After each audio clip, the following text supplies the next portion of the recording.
So this is a story for you which is worth telling. Actually, I've just been on the Good Law Project social media page, and the girl said that they've had some things taken down mysteriously by social media to do with legal cases and stuff like that. And they've also basically been intimidated or threatened. I think that's what she was effectively saying. Obviously because of their interests and the things that the Good Law Project are doing, right? So I just want to compare that, what they said they're experiencing, issues with things getting taken down. So look, what we're looking at here is, and I did pursue this, right, a few years ago, but time's gone on. Remember, my campaign started 2013, right? Till 2019 when they took my driving license off me, and then we went into Christmas, and then the whole country was locked down, and then everything's happened since then, with all Extinction Rebellion and the campaigns, and then we are where we are now with it all, right?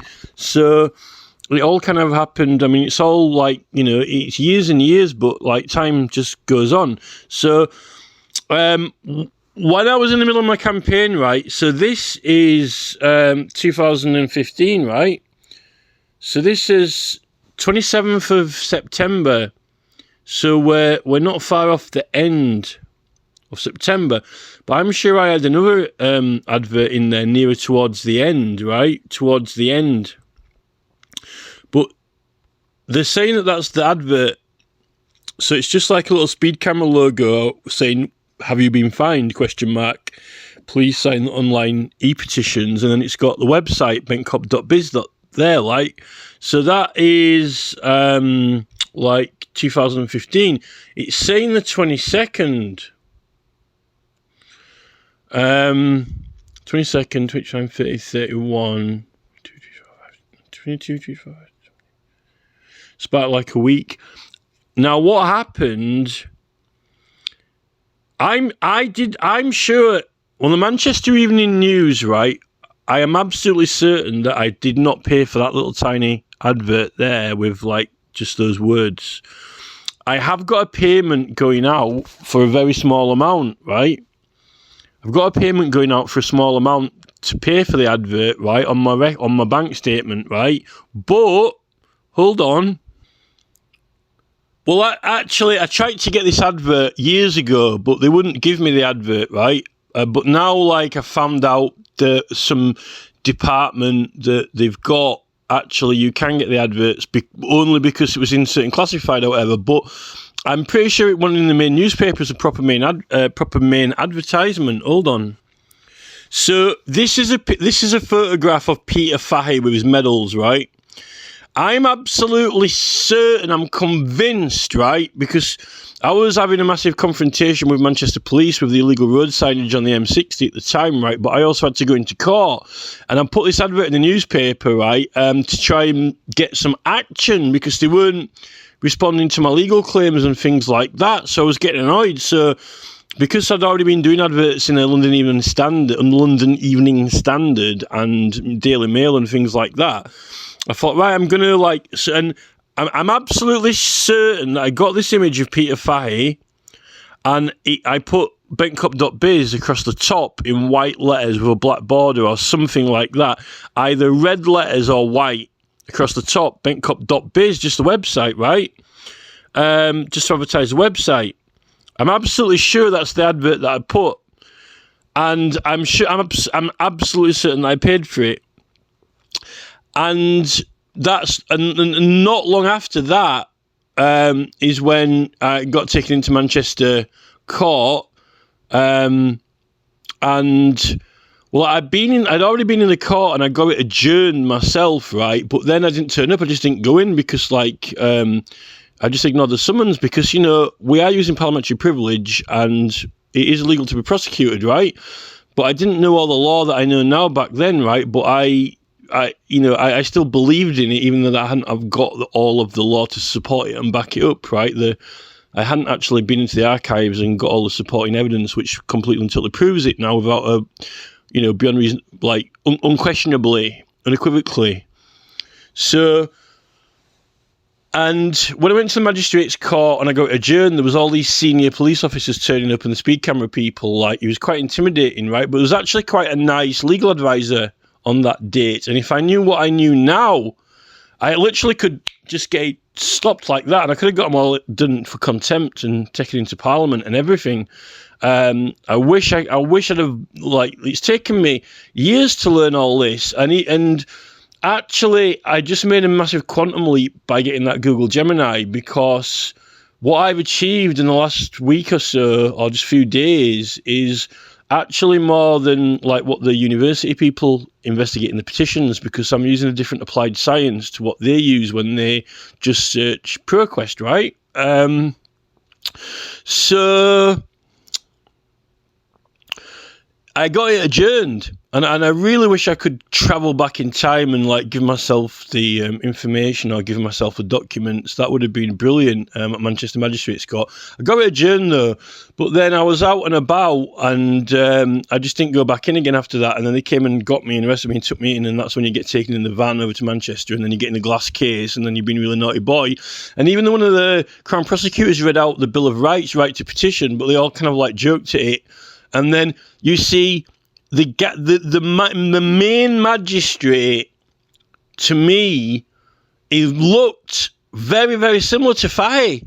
In fact, I could have sworn that it was Fahy. I will put money on it. I will bet money on it that it was Fahy. Now, what I didn't know at the time, now we look back, is that Fahy was retiring.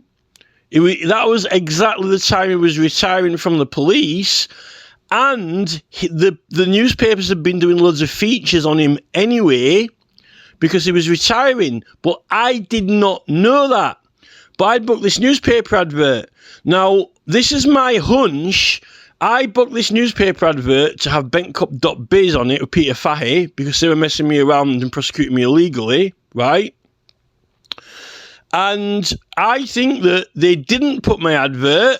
I think that they switched the image of the advert to a little to that rubbish one, that little one, and instead they gave Fahy all this media attention in the newspapers, like basically, giving him, like some sort of Manchester United player send off or something instead. And I think that when they took me into the court, they'd stitch me up and put Fahy as one of the magistrates as a joke. Now, I can't prove that, but I do know that chief police officers, I think they can, I'm not sure, but because magistrates are voluntary, you can volunteer to be a magistrate, but I don't know if there's some impartiality about it. But I mean, I can't prove it because I can't go back in time. It'd be impossible to prove now. But it felt like that's what happened.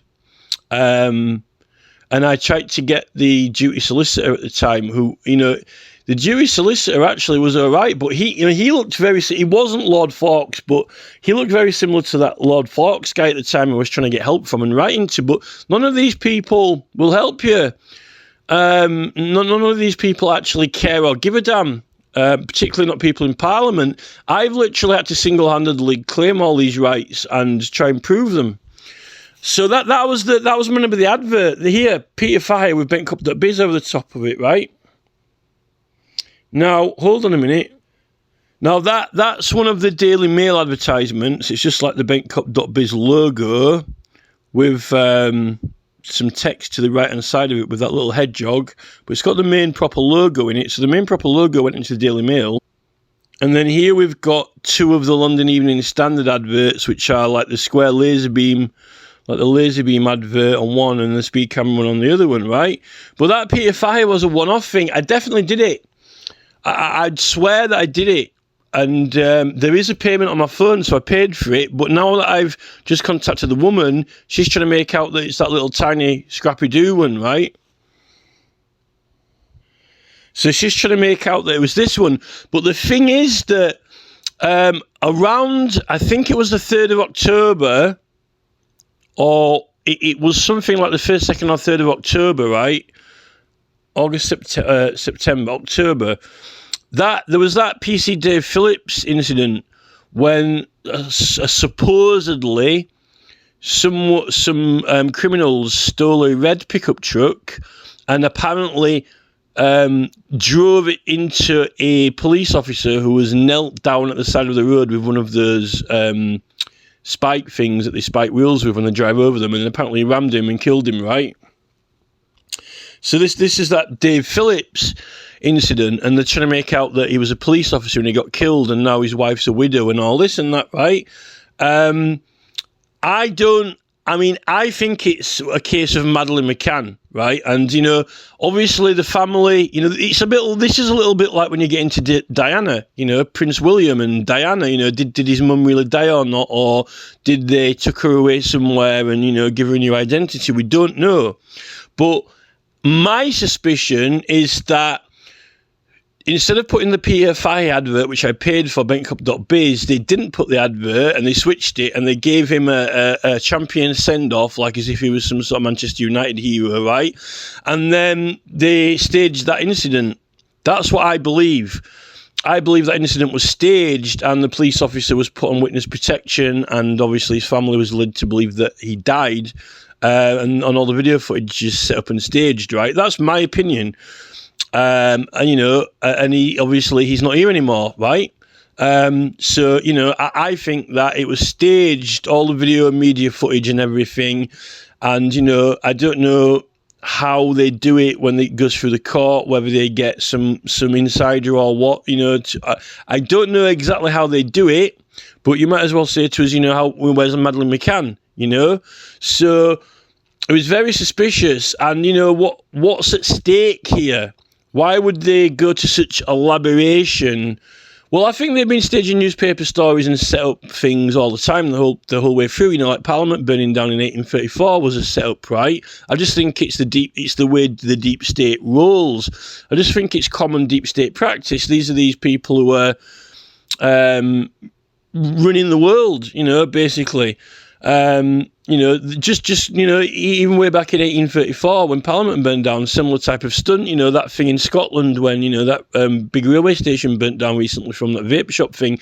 They do stunts.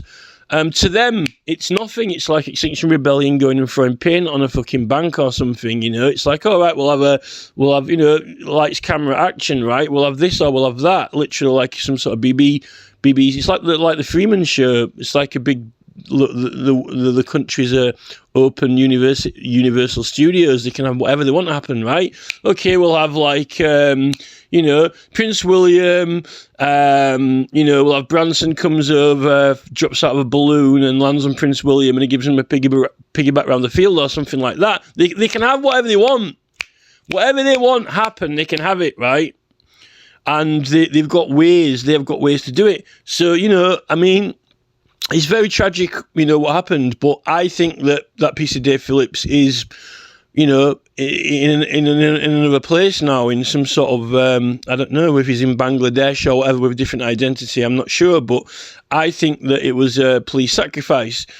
You know, the whole thing kneeling, Sir Peter Fahey, the knight knelt before the king, the kneeling down and all this, like, you know, all this, it's classic police stuff. Like when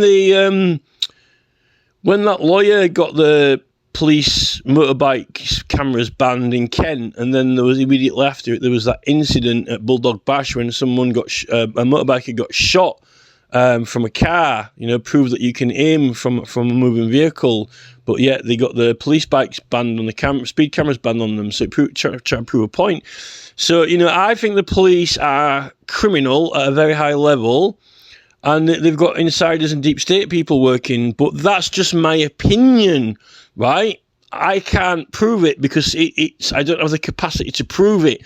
I only have the capacity to put the theory out there, right?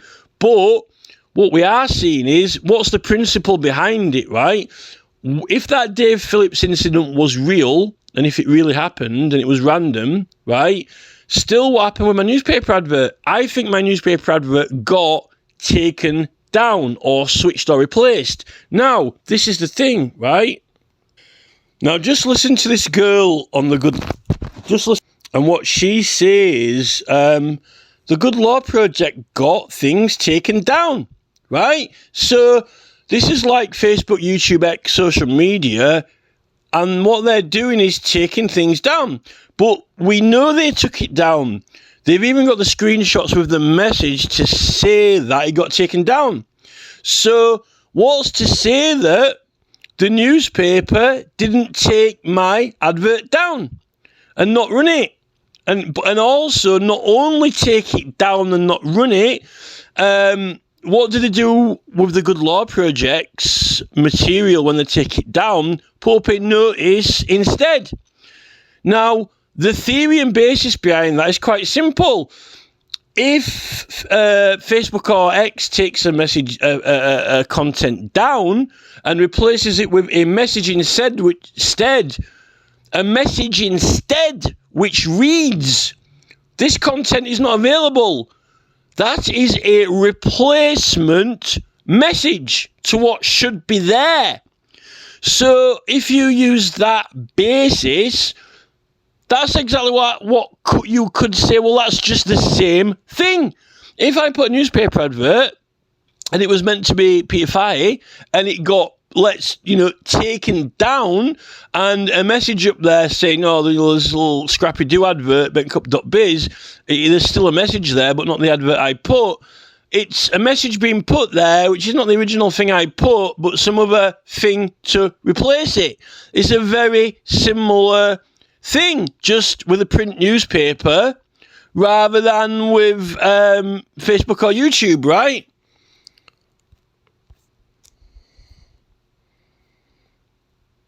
Let's make a pitiful peanut sundae featuring Palantir. Palantir was founded in 2003 by billionaire Zionist CEO Alex Carr and Trump donor Epstein bestie Peter Thiel. The company builds AI tech designed to detect and kill hostile targets, powering Israel and Trump's illegal wars.